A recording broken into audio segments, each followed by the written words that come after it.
मनोज जरांगे पाटील यांनी मराठा समाजाच्या आरक्षणाच्या अधिसूचनेची अंमलबजावणी व्हावी यासाठी आंतरवली सराटी येथे उपोषणाला सुरुवात केली आहे. त्यांच्या उपोषणाचा आज 7वा दिवस आहे. त्यांची प्रकृती अद्यापही नाजूक आहे. राज्य सरकार कुठलीही ठोस भूमिका घेत नाही असा आरोप करत राज्यभर मराठा बांधव आक्रमक झाल्याचं पाहायला मिळतंय.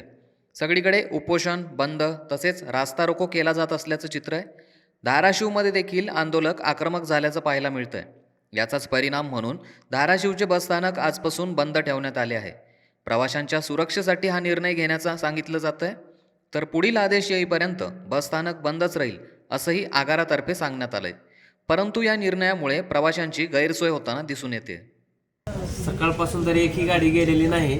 हां, पुढील आदेश आल्यानंतर सुरळीत चालू होईल वाहतूक. काय घडलं नेमकं? काही घडलेलं वगैरे काही नाही, परंतु प्रवाशांच्या सुरक्षिततेसाठी म्हणून प्रशासनानं बंद ठेवलेलं. कधी सुरू होईल काय? त्याबद्दल काही अजून तरी आदेश आलेला नाही. वरिष्ठांचा आदेश आल्यानंतर सुरळीत वाहतूक चालू. काय नागरिकांना काय आव्हान असेल? बसेस चालू झाल्यानंतर अनाउन्सिंग केली जाईल.